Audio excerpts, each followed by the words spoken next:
Good morning and welcome to the first meeting of the House Committee on County, Cities, and Towns. We are going to go at ease while we get settled. The committee will go at ease.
Good morning. Good morning.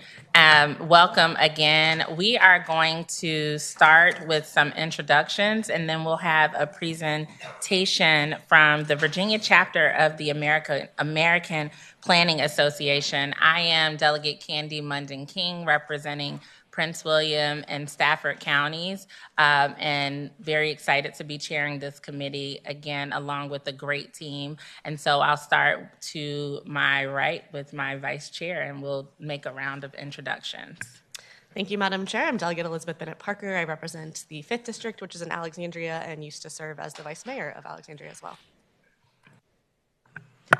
Good morning. I am Delegate Brianna Sewell. I am the Subcommittee Chair of Subcommittee 2, and I proudly represent the 25th District located in Prince William County. Good morning. I'm Delegate Shelley Simons. I represent part of Newport News, and CC&T has become one of my favorite committees. I think it's great. Good morning. My name is Alex Askew, delegate from the 95th District, which has Virginia Beach and parts of Norfolk. Good morning. Good morning. I'm Delegate Atusa Reeser. I represent Eastern Loudoun County, House District 27. Hello, I'm Delegate Katrina Carlson. I represent the 54th District, which is Charlottesville and parts of Albemarle. Good morning, Lauren Jane Cohen. I represent the 15th District, which is Burke and Springfield, all in Fairfax. Good morning. I am Michael Jones. I represent the 77th District, which is comprised of South Richmond and parts of Chesterfield County, Bonaire, Chesterfield.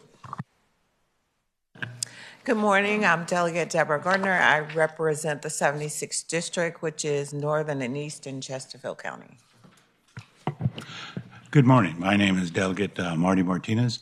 I represent District 29, which is the town of Leesburg and some of central Loudoun County. Good morning. Ian Lovejoy, representing House District 22, which is midwestern Prince William County in Northern Virginia. Gary Higgins, District 30, Western Loudoun and Fauquier County. Good morning, Dolores Oates, District 31. I represent Warren County, half of Frederick, and all of Clark County. Good morning. Ellen Campbell. I represent the 36th District, which is the city of Stanton, city of Waynesboro, part of Augusta County, and part of Rockbridge counties. Good morning. I'm Delegate Ann Farrell Tate. I represent the 99th District, which is northeast part of Virginia Beach. Good morning. I'm Scott Wyatt, representing part of wonderful Hanover County and New Kent County. Good morning. I'm Joe McNamara, represent the 40th District, all of Salem, parts of Roanoke City and Roanoke County. Good morning. I'm Will Moorfield, representing the 43rd District, the coalfields of Southwest Virginia. I'm Delegate Barry Knight, and I represent the southern half of Virginia Beach. Good morning. Keith Hodges, representing the 68th District, which is Gloucester, Matthews, Middlesex, King, Queen, Essex, and King William counties. I'm Claude Harrison. I'm the clerk of the committee. I'm Delegate Irene Shin. I represent the 8th District, which is entirely inside Fairfax County and includes the town of Herndon, Chantilly, and Fair Oaks. Thank you. And we also have Robin. Good morning. I'm Robin Bird. It's my pleasure to serve as your room clerk. Thank you so much. We could not do much of anything without the staff, so thank you to Jeff and Claude and Robin and everyone for making the work actually happen. So we are going to, before we get started, just a few housekeeping rules and reminders. We direct all comments, questions, to the chair and wait to be recognized would be greatly appreciated and help things run smoothly in this committee. County, Cities, and Towns has become quite the exciting committee over the last few years. So we have a lot of work to do, and we want to do it as efficiently as possible and as quickly as possible, given that this is a short session. So I thank you all for your cooperation in that regard. With that, we are going to kick off with our annual update from Mr. Eldon James with the Virginia chapter of the American Planning Association, which is a great resource for us. Mr. James. Thank you, Madam Chair. And CCT is one of my favorite committees as well. That's the right thing to say. And has been for many years. The Virginia chapter of the American Planning Association is pleased to bring you this resource, which we update each year after every General Assembly session. It is meant to be kind of a citizen's handbook to be able to read and understand the land use laws and enabling legislation in Virginia in simple to read. Well, you know, when you talk about cash proffers, it gets a little less than simple. But anyway, it's all there. And if you have further questions, we always encourage you to reach out to us. Also, for your constituents, this is available through our website, and we keep it updated year in and year out. Planners, whether they be private sector or public sector, in your communities, one of their key jobs is to help the community work through the process of defining what they want their community to be 15, 20, 25 years out. That's the comprehensive planning process. The comprehensive plan is not self-implementing. You've often heard me say that. It's implemented through the planning and zoning tools, such as the subdivision ordinance, or the zoning ordinance, or the erosion and sediment control ordinance, or your capital improvements program. The planning process is meant to engage the community and to help the community define what they want their community to be. We're here to be a resource as well as to weigh in on some of your bills. And Madam Chair, thank you very much for the opportunity. See you next year with that one. Or sooner. Thank you so much. So to start off, we have a few administrative actions. So House Bill 1664, House Bill 1666, and House Bill 1926 are all bills that deal with traffic and monitoring and light signals. And so we are going to entertain a motion to refer these, and that's 1664, 1666, and 1926 to the Transportation Committee where they can handle that. Madam Chair, I so move to refer those bills. Second. All those in favor of referring 1664, 1666, and 1926 to transportation shall say aye. Aye. Any opposed? Those will be referred. Thank you. So next up, we have a report from Subcommittee Number 1. I will pass the microphone to Delegate Shin. Thank you, Madam Chair. First up, we have HB 1634, patroned by Delegate Hayes, and amends the Charter of the City of Portsmouth by authorizing the city manager to require city departments to implement appropriate enhancement or remedial measures consistent with prevailing law wherever there exists a compelling government interest, an analysis that documents a statistically significant disparity between the availability and utilization of minority-owned and women-owned businesses, or direct evidence by minority-owned businesses or women-owned businesses of the impact of race by discrimination. The subcommittee recommended reporting 6-2, and I so move. Second. Thank you. It's been moved and properly seconded to report House Bill 1634.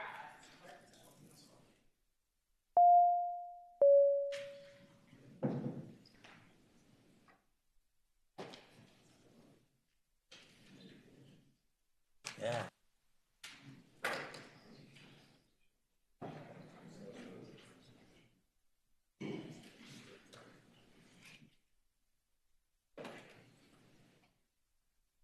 Ask the clerk to close the roll.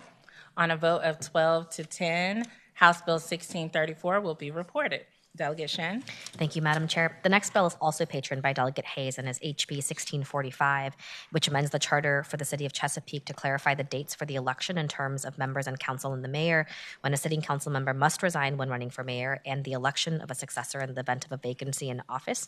The subcommittee recommended reporting by 8-0, and I so move. Second. It's been moved and properly seconded to report House Bill 1645. I will ask the clerk to open the roll.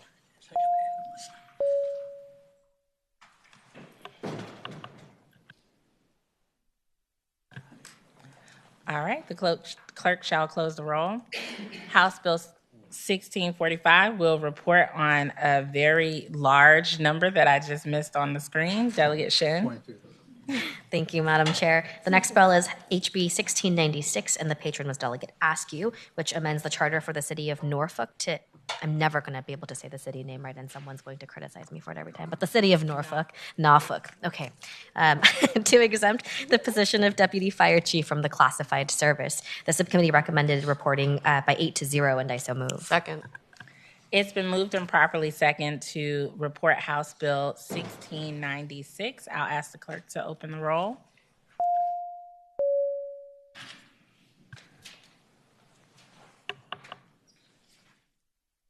And on a vote of 22-0, House Bill 1696 will be reported. Delegate Shin. Thank you, Madam Chair. And the final bill out of subcommittee number 1 for this week was House Bill 1827. The patron was Delegate Simons, and it encourages localities to utilize relevant and available data and research related to social determinants of health to consider how the locality's adopted comprehensive plan will impact the locality's overall public health and access to health services. The subcommittee recommended reporting 5-3, and I so move. Second. It's been moved and properly second to report House Bill 1827. I'll ask the clerk to open the roll.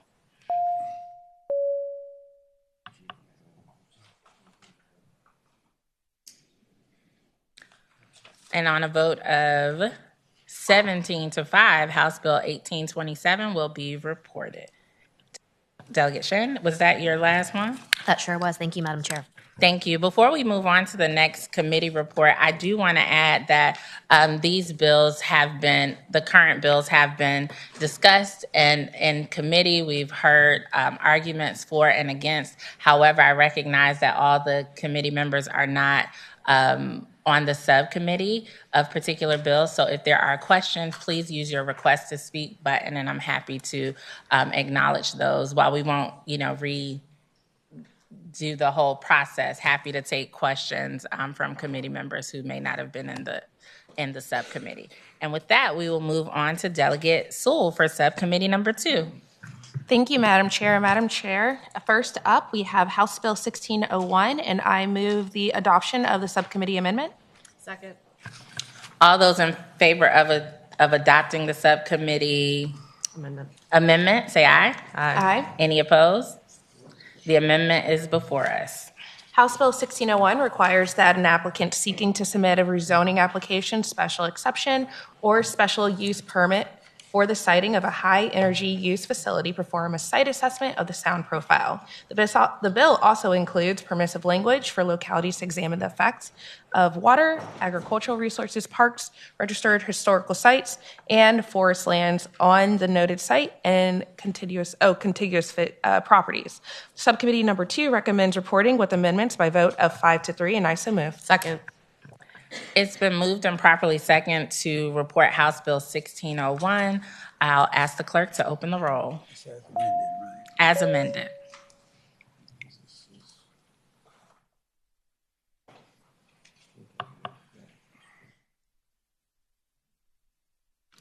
On a vote of 12-9, House Bill 1601 will be reported with amendments. Delegate Sewell.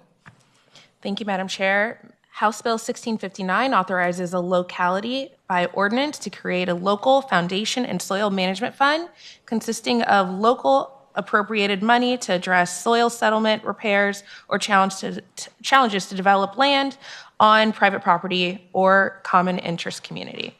Subcommittee recommends reporting by vote of 8-0, and I so move. Second.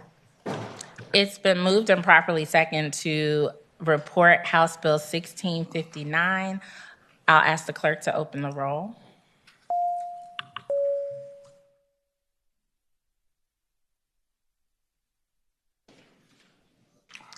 On a vote of 22-0, House Bill 1659 will be reported. Delegate Sewell. House Bill 1819 With that one, we have a substitute, and I move the committee substitute. Second. It's been moved and properly second to adopt the substitute. All those in favor shall say aye. Any opposed?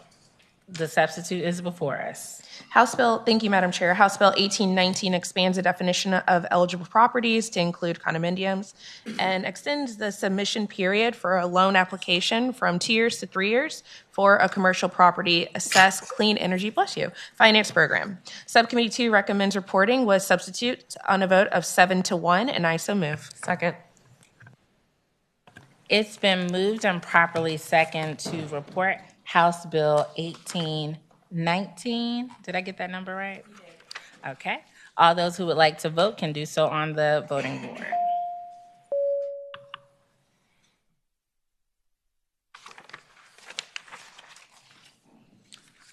On a vote of 22-0, House Bill 1819 will be reported with substitute. Delegate Sewell. Madam Chair, House Bill 2128 expands the authority of localities to impose civil penalties not to exceed $500 per month on the owners of certain derelict buildings to include non-residential property. Current law limits such a civil penalty to residential property. Subcommittee 2 recommends reporting by a vote of 8-0, and I so move. Second. It's been moved and properly seconded to report House Bill 2128. All those wishing to vote can do so on the voting roll.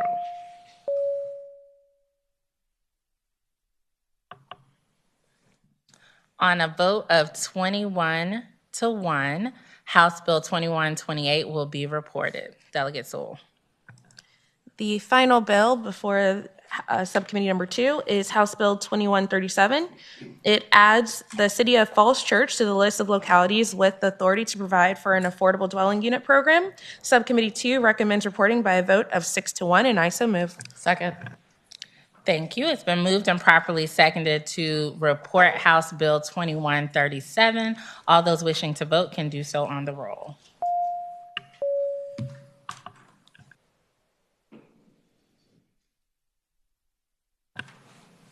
On a vote of 22-0, House Bill 2137 will be reported. Thank you so much to our chairs for that wonderful work.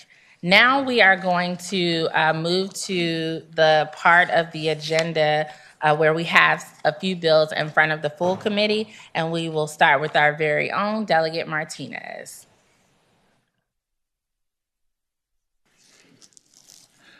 Thank you, Madam Chair, and the committee for allowing me to talk about my bill.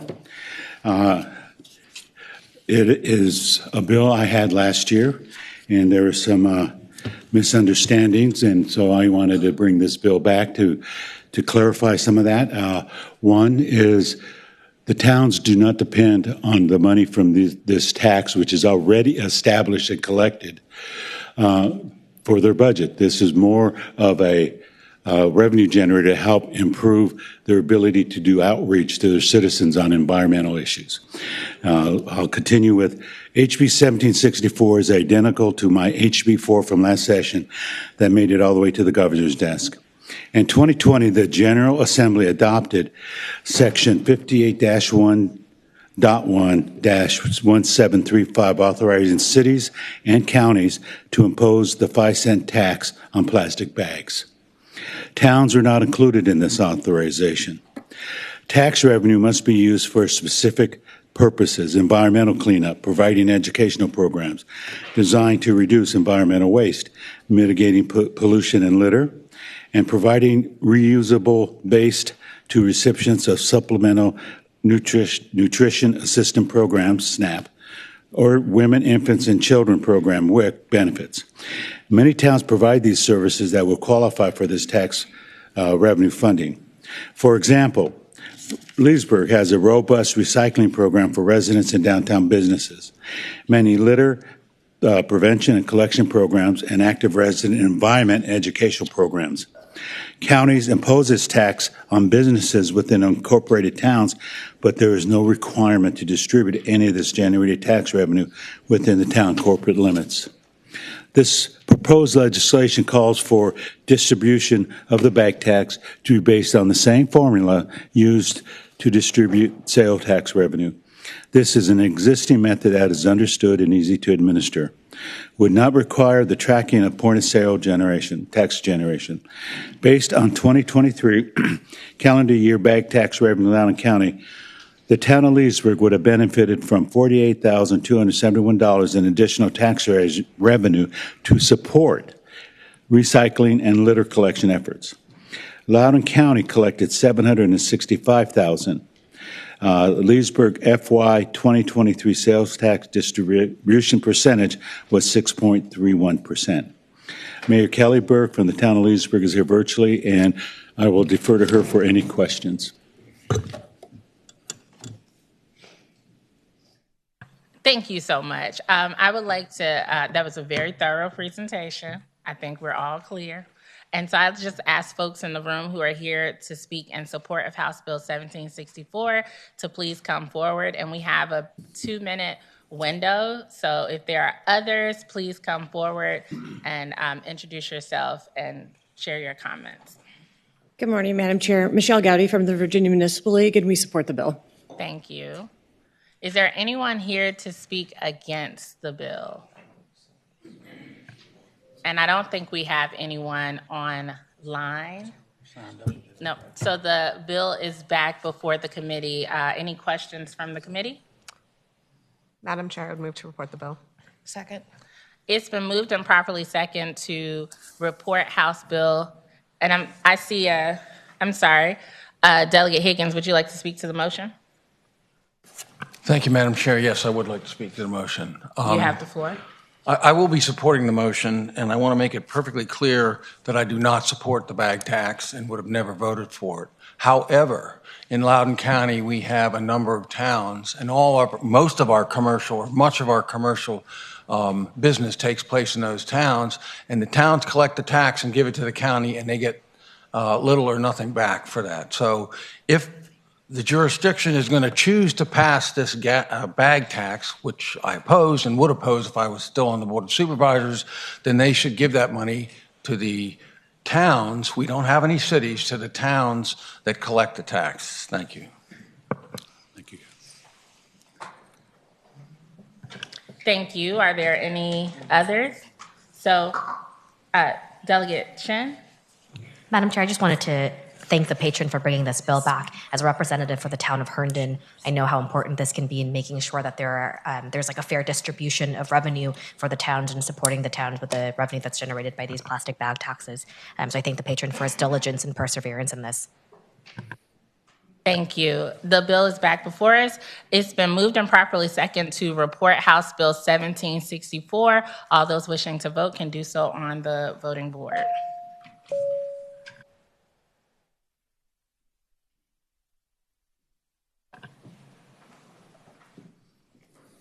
All right, on a bipartisan vote of 13-9, House Bill 1764 will be reported. Thank you, Madam Chair and committee. Thank you so much.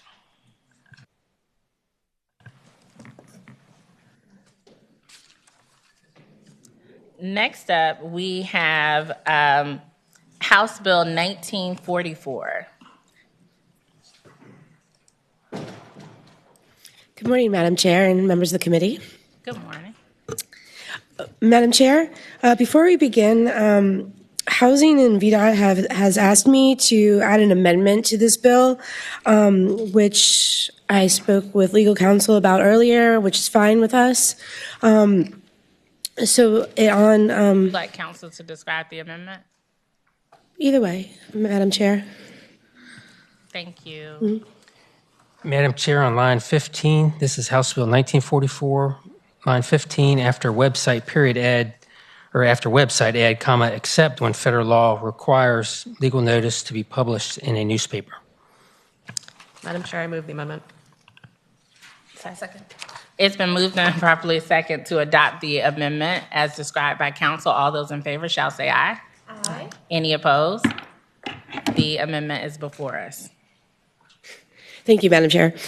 I'm pretty sure, Madam Chair, this committee has heard this bill before, and this has been discussed many times. And last year, the changes were made so that under Virginia law, localities are required to post legal notices, not only in print, but were given the option to also post them in online newspapers, but both need to be in regular circulation. This still didn't solve the problem for the town of Vienna, which brought us this bill. And they ask instead, again, to be able to advertise town notices on their website.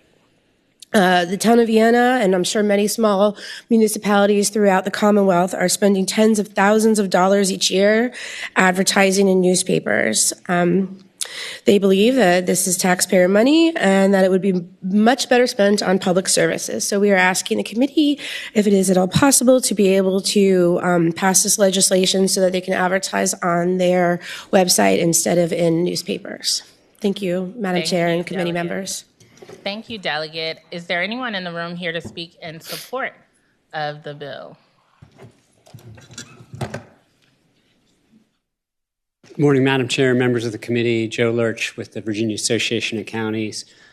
We have a position in support of having the flexibility to streamline this process where it makes sense, not that we would always do it in all cases, and we do appreciate the delegate bringing this forward. So thank you. Thank you. Is there anyone here to speak against this bill?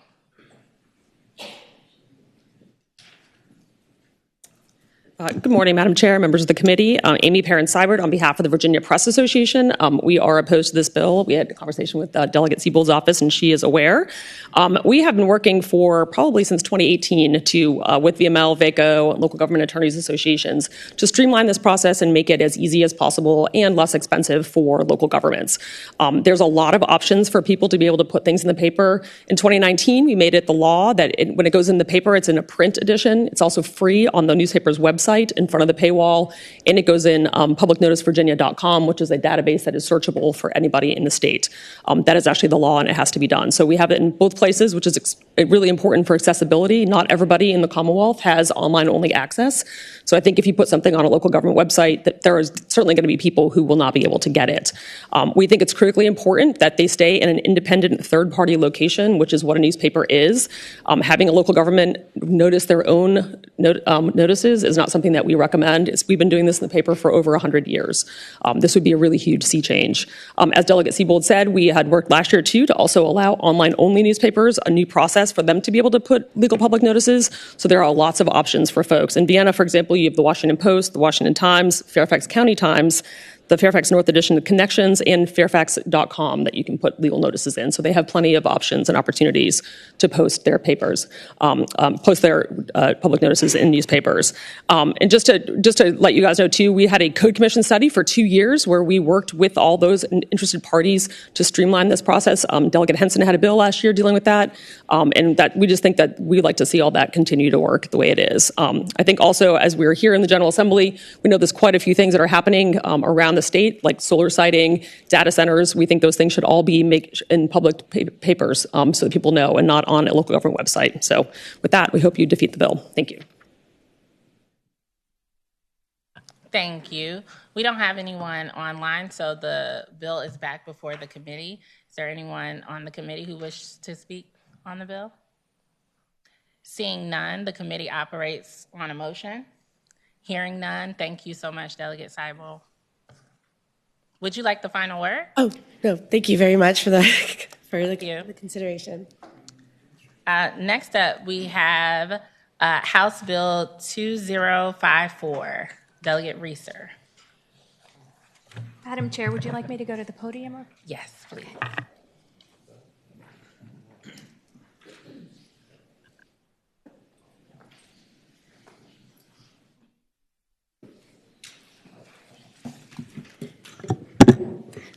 Good morning, Madam Chair, committee members. HB 2054 is what I'm calling a rebrand of a bill that had bipartisan support last year, but did not get signed at the governor's desk. So I've changed some language to make it a little more friendly to being a free market bill.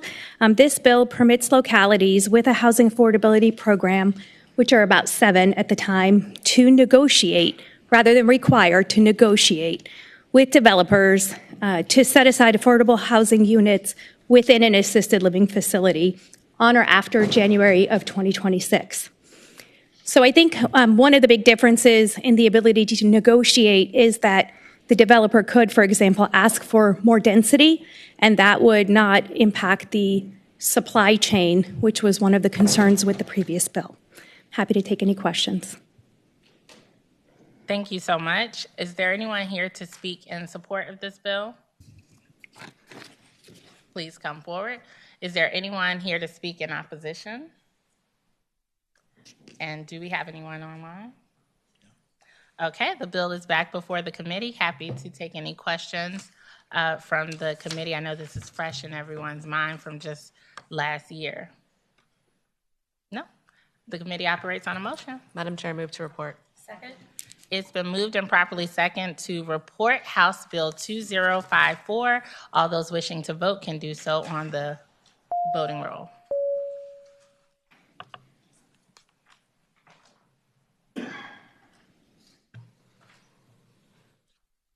On a vote of 20-2, House Bill 2054 will be reported. Thank you, Delegate Reeser. And then our final bill for today is House Bill 1884. Delegate Williams. Is he here?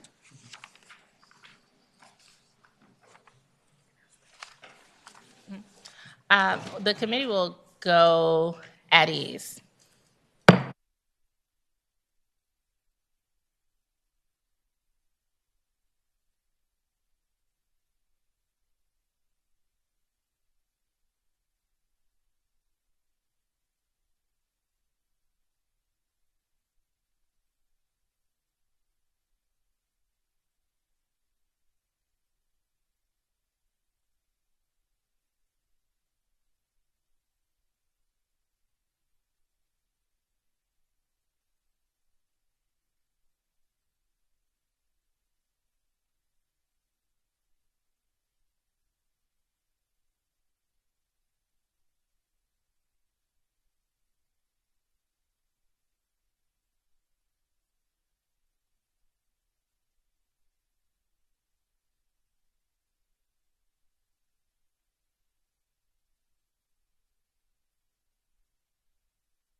ask the committee to come back to order.